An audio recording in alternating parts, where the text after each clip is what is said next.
क्या अयोध्या राम मंदिर चढ़ावा विवाद सिर्फ चोरी का मामला है या फिर 2027 की राजनीति से जुड़ा बड़ा मुद्दा बन चुका है?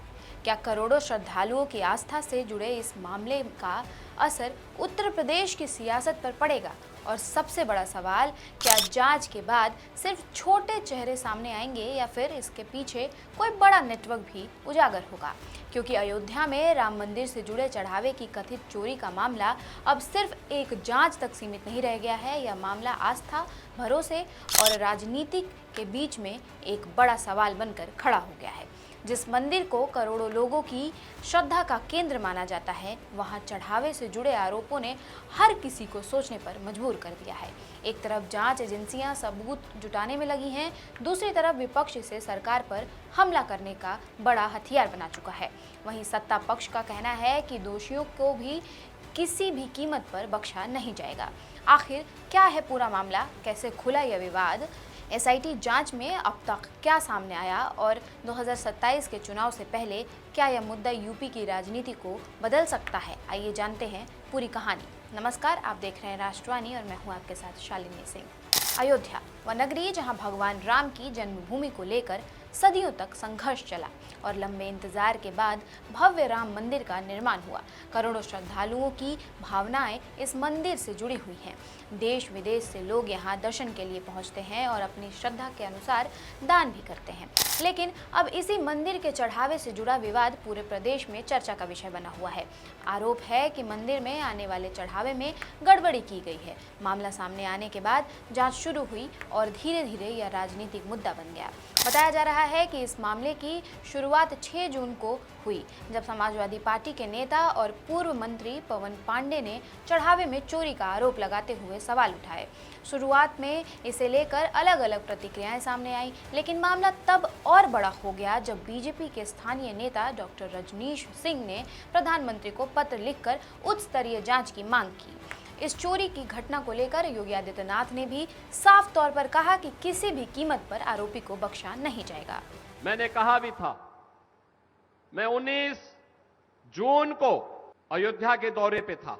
मैंने तब भी कहा था, अयोध्या पर आक्षेप मत करो।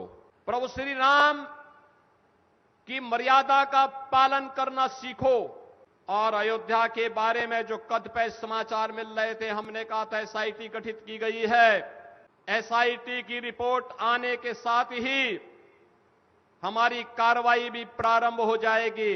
और आपने देखा होगा, एसआईटी की रिपोर्ट आई, तुरंत कार्रवाई प्रारंभ हो गई। इसके बाद प्रशासन हरकत में आया और मामले की जांच के लिए एसआईटी का गठन किया गया। 13 जून को लखनऊ कमिश्नर विश्वास पंत के नेतृत्व में एक विशेष जांच टीम बनाई गई। इसमें पुलिस और प्रशासन के वरिष्ठ अधिकारियों को शामिल किया गया। जांच टीम ने कई दिनों तक दस्तावेज, रिकॉर्ड और अन्य सबूतों की पड़ताल की। इसके बाद 23 जून को एसआईटी ने अपनी शुरुआती रिपोर्ट सरकार को सौंपी। वहीं 25 जून की रात इस मामले में बड़ी कार्रवाई हुई। 8 लोगों के खिलाफ एफआईआर दर्ज की गई और कुछ गिरफ्तारियां भी हुई। मामले में बड़ी कार्रवाई करते हुए 8 लोगों के खिलाफ नामजद एफआईआर दर्ज की गई। जांच में सामने आए नामों में मंदिर व्यवस्था से जुड़े कुछ लोगों के नाम भी चर्चा में आए। इनमें चंपत राय के करीबी बताए जाने वाले टिन्नू यादव, मनीष यादव, अनुकल्प मिश्रा और अविनाश शुक्ला जैसे नाम शामिल बताए। हालांकि इस पूरे मामले में जांच अभी जारी है और अदालत में दोष साबित होना बाकी है। विपक्ष ने इस मुद्दे को लेकर सरकार पर हमला तेज कर दिया है। समाजवादी पार्टी के पूर्व मंत्री पवन पांडे लगातार हमलावर हैं। जांच की सिफारिश किसने किया? ट्रस्ट ने। जांच करने वाले कौन? सरकार में बैठे हुए लोग। ट्रस्ट की रिपोर्ट किसको एसआईटी की रिपोर्ट किसको सौंपी गई? ट्रस्टी को। कल एफआईआर किसने कराया? ट्रस्ट ने। जब ये सारे काम ट्रस्ट ही कर रहा है तो न्याय की उम्मीद किस बात की है? छोटी मछलियों को फंसा दिया गया, छोटे कर्मचारियों को फंसा दिया गया। वैसे वो भी गुनाहगार हैं, कार्रवाई उन पर भी होनी चाहिए। सपा नेता पवन पांडे ने आरोप लगाया कि असली सच्चाई सामने आनी चाहिए और पूरे मामले की निष्पक्ष जांच होनी चाहिए। वहीं कांग्रेस और आम आदमी पार्टी ने इस मुद्दे को उठाया है। विपक्ष की कोशिश है कि इस मामले को लंबे समय तक जनता के बीच रखा जाए। अब सवाल यह है कि क्या यह मामला 2027 विधानसभा चुनाव तक बड़ा मुद्दा बनेगा?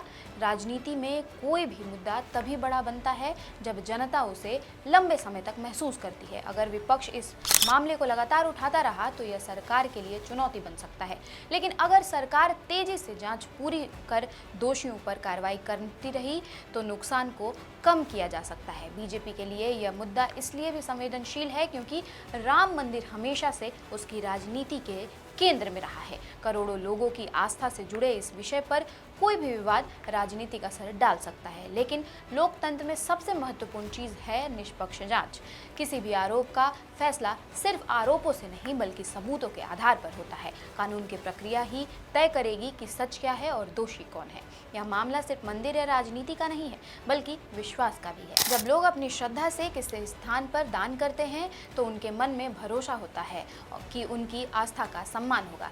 किसी भी संस्था की सबसे बड़ी ताकत उसकी पारदर्शिता होती है। जहां विश्वास होता है वहां जिम्मेदारी भी उतनी ही बड़ी होती है। फिलहाल जांच आगे बढ़ रही है। आने वाले दिनों में और नाम सामने आ सकते हैं और कई सवालों के जवाब मिल सकते हैं। क्या यह सिर्फ कुछ लोगों की करतूत थी या फिर कोई बड़ा खेल? क्या सरकार जल्द कार्रवाई कर पाएगी और क्या यह मामला 2027 की राजनीति में बड़ा मुद्दा बनेगा?